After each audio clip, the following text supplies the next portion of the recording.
Hey, food fans, and a massive welcome to English Listening Boost. I'm your ever-curious host, ready to sink my teeth into something truly fascinating with you today. And I'm here, your resident culinary cartographer, you could say, ready to navigate this delicious terrain and maybe uncover some surprising things. So today, you've sent us this amazing collection of research on American food culture for the deep dive. And honestly, it's got me rethinking like everything I thought I knew. Yeah. Forget the usual cliches, right? We're diving deep to get the real story, the dynamic picture of American cuisine. Exactly. And our mission here, like always, is to really get under the skin of this topic, pull out the most interesting, maybe unexpected insights from everything you've shared with us. Yeah, lay it all out. We want to give you a clear, engaging, and maybe even, slightly mind-blowing look at what American food is all about in all its glorious complexity. Okay, so kicking things off then. What is American food? It sounds so simple, but reading through this stuff, it's not simple at all, is it? No, not really. What jumps out immediately is that it's not some fixed menu, like carved in stone somewhere. Right. It's this incredibly vibrant, constantly shifting mix.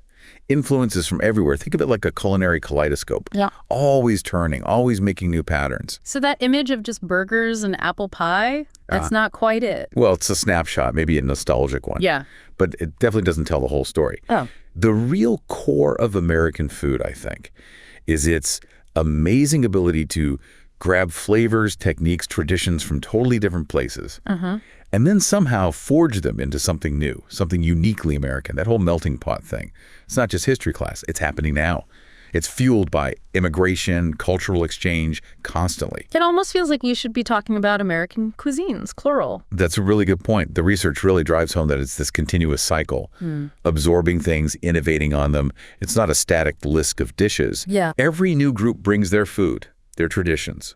And American chefs, home cooks too, they experiment, they play with it. So the definition of American food is just always moving. That dynamism is baked right in. And this mixing and matching, this has been going on for ages, right? What are some of the big historical forces, the multicultural roots that shaped what we eat today? If you zoom out, you see these huge layers. First, obviously, the European settlers, British, German, Italian, Greek, French, Spanish. They all left a massive mark. Okay. Then you absolutely have to talk about Native American ingredients and cooking methods, foundational, and of course the huge, profound impact of African American soul food. Can't forget that. Definitely not. And then layered on top again, you get these incredibly distinct regional things like Cajun, Louisiana Creole, Pennsylvania Dutch, Tex-Mex, each one a whole story in itself. Wow, it's kind of dizzying trying to picture how all those threads wove together. And the engine driving so much of it, immigrant groups. Yeah. Historically, major influences from China, Germany, Italy, Greece. Right, the classics. And then more recently, you see huge contributions from the Caribbean, India, Jamaica, Japan, Korea, Mexico, Thailand, Vietnam. The list goes on. Each wave adds its own unique spice, its own techniques to the American table. So the basic story is Native American staples first, then Europeans bringing meat and dairy. That's sort of the bedrock, yeah. Then African flavors and cooking methods arrived, tragically, through the slave trade. But here's the really crucial part, I think. What's that? These immigrant cuisines didn't just stay in bubbles. They adapted. They changed based on American tastes, based on what ingredients you could actually get here. And that process of adapting, that is fusion cuisine in a way. Long before chefs started putting fusion on menus. So that authentic Italian or Chinese food we love might actually be a uniquely American version. Precisely. It doesn't just exist alongside American food. Yeah. It actively becomes part of American food. It integrates. Okay, I see. And over generations, these adapted cuisines have stretched American palates, right? Made people more open to trying new things, paved the way for the more deliberate fusion trends we're going to talk about later. Fascinating. Let's shift gears now, maybe talk about the rhythm of eating today. What does a typical day of meals look like for most Americans, according to this research? Well, the timings seem pretty consistent. Breakfast tends to be somewhere between 7:30 and 8 a.m. Lunch hits around 12:45, maybe 1 p.m., and dinner around 7 p.m. Okay. Although it seems younger folks might push dinner a bit later than that. Interesting. And how do people feel about these meals? Is there a favorite? Dinner definitely comes out on top.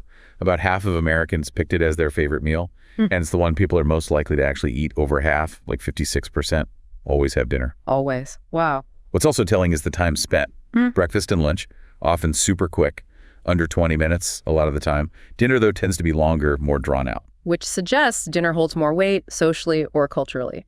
I think that's exactly it. It probably comes down to having more time in the evening and maybe a higher chance of eating with family or friends. Breakfast and lunch feel more personal, maybe more functional, just getting fuel in. And speaking of eating together, what did the research say about that? Solo meals versus family time? Yeah, it looks like about half of Americans eat breakfast and lunch alone. Pretty solitary. Okay. But then dinner time rolls around and the picture flips. A clear majority, around 55%, usually eat dinner with family. And what are we doing while we eat? Are we just focused on the food? Seems unlikely these days. Yeah, multitasking seems to be the word, especially for breakfast and lunch. Quick email check, scroll through feeds, that kind of thing. Right. At dinner, the TV is a big presence. Yeah. Something like 63% watch TV while eating dinner. But conversation isn't dead. A good chunk, 41%, also said they prioritize talking with the people they're eating with.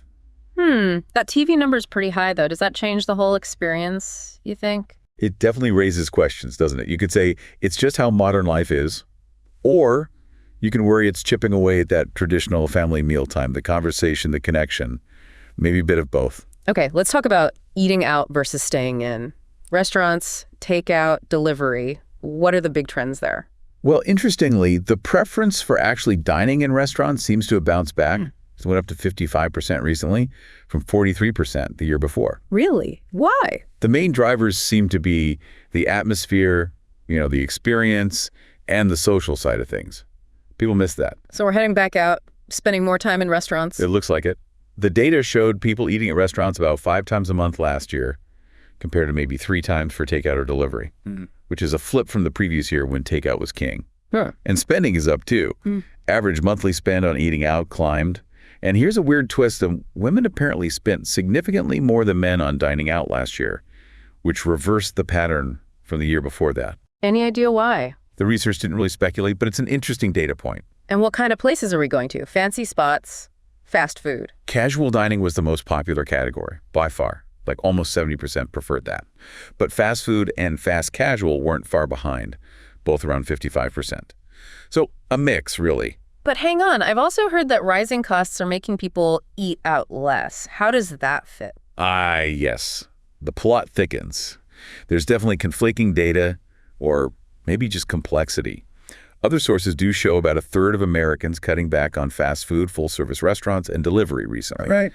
And nearly half said they're cooking more at home. The big reasons: inflation, household budgets feeling the squeeze.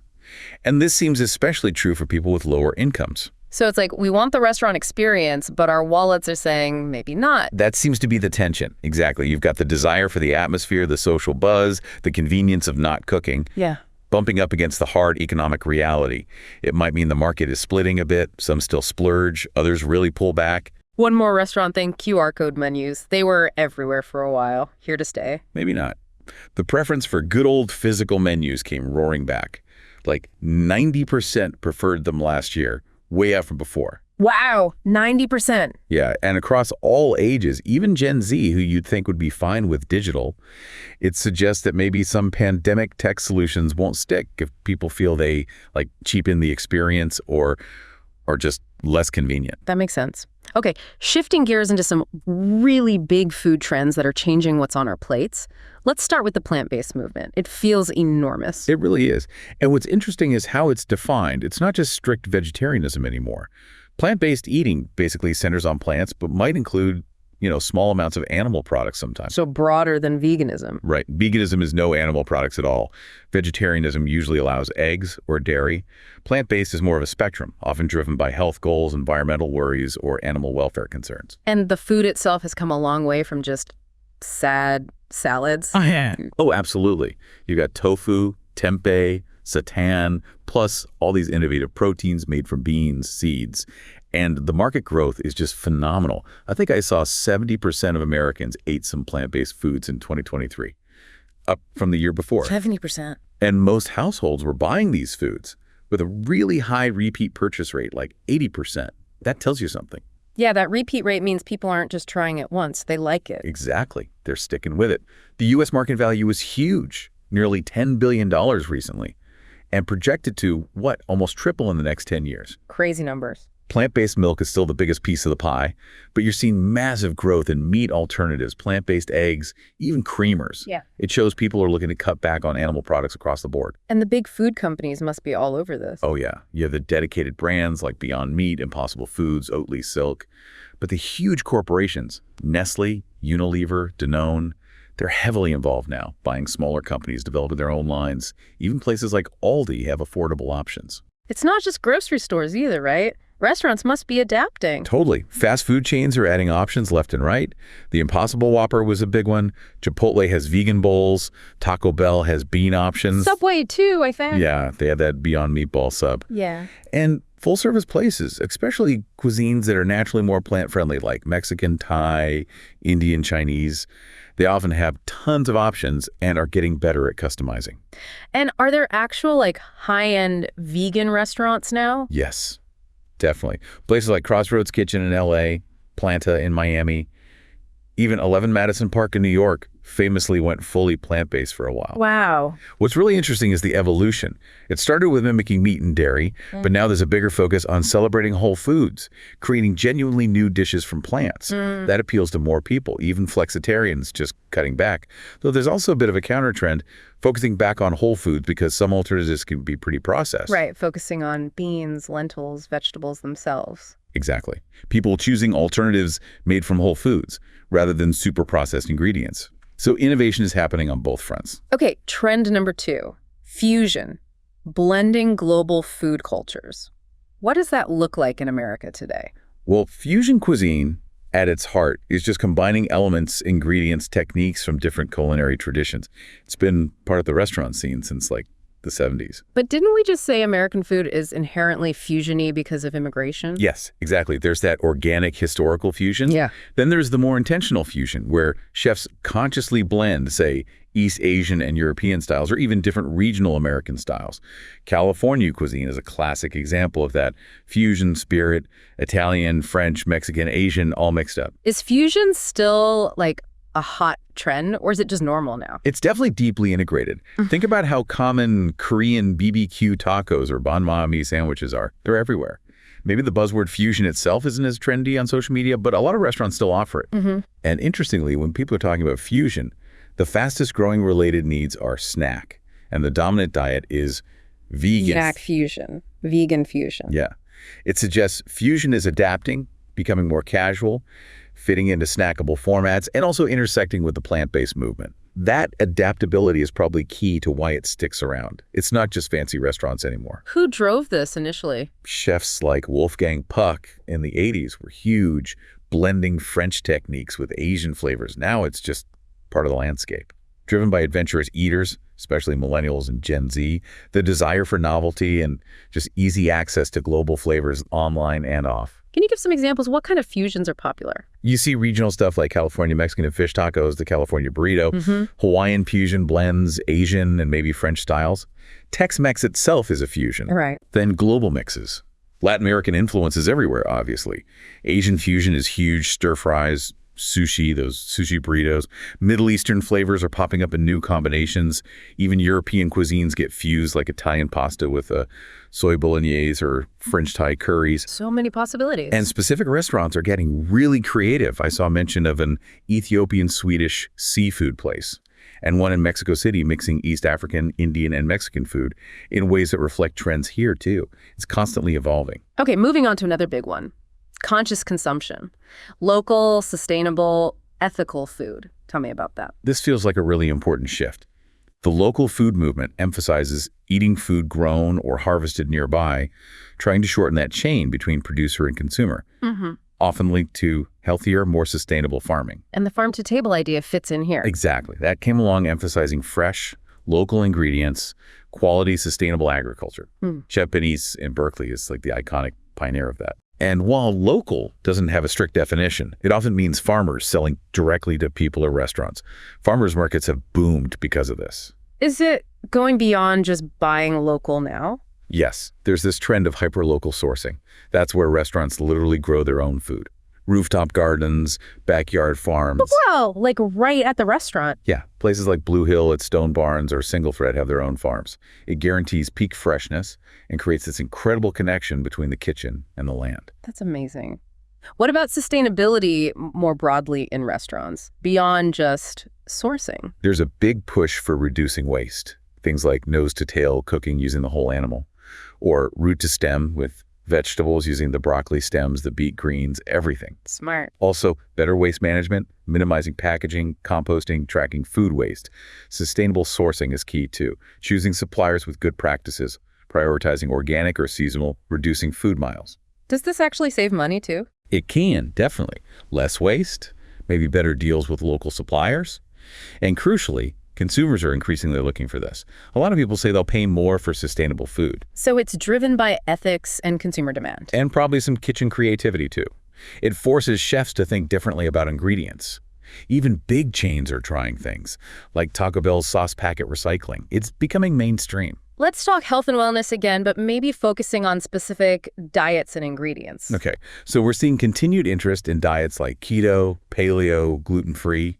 People see them as lifestyle choices, often linked to weight management or specific health goals. Younger, more educated consumers seem particularly drawn to these. Gluten-free seems huge. Yeah, awareness of celiac disease and gluten sensitivity has really driven that market. You see gluten-free options everywhere now, even store brands. The market's projected to keep growing significantly. And beyond just avoiding things, what about adding beneficial stuff? Functional foods. That's the other side of the coin, the boom in functional foods and beverages. Things that offer benefits beyond just basic nutrition, like hydration, energy, performance enhancement. And increasingly, people want food that supports mental well-being, stress reduction, mood support. So ingredients like ashwagandha, turmeric, other plant compounds are getting popular. Gut health is huge too.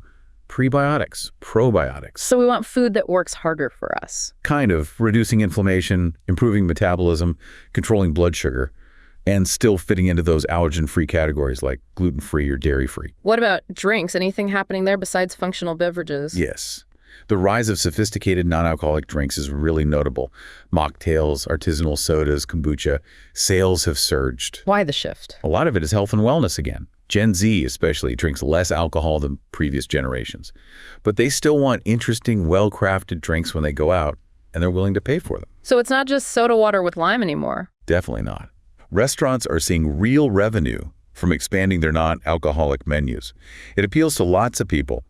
Business lunches, health-conscious folks, designated drivers, people who just don't drink. Non-alcoholic beer is also seeing really fast growth. Okay, let's circle back to the restaurant and fast food scene specifically. What's the big picture right now? Well, as we said, there's that increased preference for dining in, but economic pressure still a factor. Casual dining is popular. Fast food and fast casual are still huge. People will wait like up to 26 minutes for a table, apparently. Okay, patience. But yeah, that tension remains. Rising costs, pushing nearly half of Americans to cook more dinners at home. Grocery prices are going up too, so it's pressure from both sides. How are the big fast food players responding, menu-wise? Constant innovation and limited time offers, or LTOs. That's the name of the game. McDonald's rolled out a new value menu, always has seasonal McFlurries, new burger variations. Right, the McRib effect. Kind of. Starbucks is simplifying its main menu, but always has seasonal drinks. Burger King brings back things like the Steakhouse Whopper. Subway pushes deals and new side items like their foot-long cookie. Wendy's has new chicken sandwiches, lemonades. It's always something new to grab attention. And technologically, are they keeping up? Oh, massively. McDonald's is investing heavily in AI for managers, connected kitchen gear, testing voice AI and drive-thrus. Sustainability is big too, aiming for sustainable packaging, using cage-free eggs. Starbucks. Simplifying for efficiency, big sustainability goals for emissions, water, waste, promoting reusable cups, experimenting with cup sharing, even building a 3D printed store for sustainable construction. Wow, and the others. Burger King's parent company has a big Reclaim the Flame plan, digital upgrades, remodels, tech like kiosks. Subway's rolling out new store designs focused on digital orders, kiosks. Wendy's is big on digital menu boards and their fresh AI drive-through ordering system, plus app improvements. Sustainability goals across the board for packaging and sourcing are common now. It seems like AI and digital ordering are taking over. What about delivery and those ghost kitchens? Are they still booming? The online delivery market itself is still enormous. projected to keep growing, especially with younger users. Ghost kitchens, those delivery-only spots, exploded during the pandemic. Lower costs, efficient, seemed like the future. Good. But the industry's facing some turbulence now. The initial hype maybe outpaced sustainable business models. Competition is fierce. Revenue actually dipped a bit recently. So the bubble burst a little. Maybe corrected is a better word. Whatever. Long-term growth is still likely, but it's proving harder than just setting up a kitchen and listing on an app. You need strong branding, efficiency, maybe a niche. It's maturing. Okay, let's take that culinary road trip we talked about, starting in the Northeast. What defines the food there? You've basically got two main zones. New England, think Maine, Massachusetts, Rhode Island. It's all about the coast. Seafood is king. Lobster, clams, cod, haddock. Clam chowder, lobster rolls. Exactly. Plus local produce like apples, blueberries, cranberries.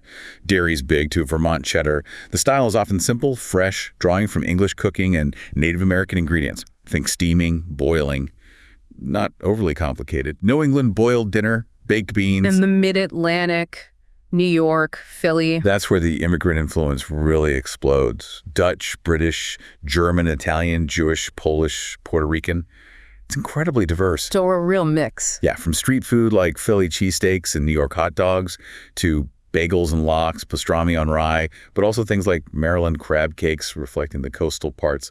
Oysters are huge too. It's a much wider range of flavors and dishes. Oh, let's head south. Comfort food, soul food, Cajun, Creole. So much going on. It's incredibly rich. Traditional Southern comfort food and soul food share roots in African-American history using available ingredients resourcefully. Lots of flavor, spicy, salty, sweet. Pork is key. Cornmeal too. Collard greens, mac and cheese. Fried chicken, sweet potato pie, cornbread, biscuits and gravy, shrimp and grits. Classic comfort. Soul food specifically highlights things like collards cooked with smoked meat, black-eyed peas, yams, catfish. And Louisiana, Cajun versus Creole, what's the quick difference? Okay, Cajun is more rural, from the French Acadians. Yeah. Rustic, hearty, often one-pot meals. Uses the Holy Trinity, onions, celery, the bell peppers. Bold, spicy, gumbo, jambalaya, crawfish, etouffee. Got it. Creole. Creole was more New Orleans, urban, maybe a bit more refined. Blends French, Spanish, African, Caribbean influences. Also use the Holy Trinity, but tomatoes are much more common than in traditional Cajun. Think shrimp Creole, oysters Rockefeller, bananas Foster. Both are amazing, just different vibes. Don't forget the Low Country, South Carolina, Georgia coast. Right. That coastal area has its own distinct thing. Lots of seafood, shrimp, crab, oysters, rice is central. Big African influence from the Gullah Geechee culture. Shares some DNA with New Orleans Cajun, but has unique dishes like shrimp and grits, the definitive version. Low Country boil, frogmore stew, she crab soup. Okay, Midwest time. America's breadbasket. What does that mean for food? It means hearty, straightforward, often comforting food. Roots in Central, Northern, Eastern European settlers, plus Native American traditions, lots of corn, soybeans, pork, beef, dairy, especially Wisconsin cheese. Cheese curds. Absolutely. Freshwater fish, too. Dishes tend to be simple, no frills. Think hottish in Minnesota, deep dish pizza and hot dogs in Chicago, Cincinnati chili, bratwurst in Wisconsin, pierogi from Polish influence, pasties in Michigan's Upper Peninsula, come from Food Central. Southwest now. Tex-Mex, New Mexican. Chilies. Chilies are definitely the star. It's a fusion of Spanish, cowboy, Native American, and Mexican influences. Besides shells especially, hatch shells in New Mexico, corn, squash, and beans are fundamental. Pinto beans are iconic. So what's the difference between Tex-Mex and New Mexican? New Mexican cuisine really focuses on those specific New Mexico shells, red, green, or Christmas style, both. Dishes are often smothered in chili sauce. Unique things like green chile stew, carne adobada. Tex-Mex originated with Tejanos, uses more cheese, beans, meat generally. Chili con carne is the Texas state dish. Fajitas, nachos, puffy tacos, classic Tex-Mex. Both use spice, but the specific chili focus differs. All right, final leg, the West Coast and Hawaii, California first. California cuisine is all about fresh, local, seasonal. Lots of creativity, sustainability focus, beautiful presentation, big Hispanic, Asian, Italian influences, lean meats, tons of veggies and fruits, avocados, artichokes, great seafood like Dungeness crab. Farm to table is huge. California roll, Cobb salad. Fish tacos, avocado toast, sourdough bread from SF, Chapino. It's very fusion-oriented by nature. Pacific Northwest, Oregon, Washington. Similar focus on fresh, local, seasonal, but maybe even more emphasis on seafood, especially salmon, also Dungeness crab, oysters, clams, game meats, foraged mushrooms, amazing berries like Marionberries, apples, pears. Craft beer and wine scene is huge too. Sounds delicious. Grilled salmon comes to mind. Definitely. Marionberry pie is Oregon's state pie. Lots of simple preparations letting the amazing ingredients shine. And Hawaii.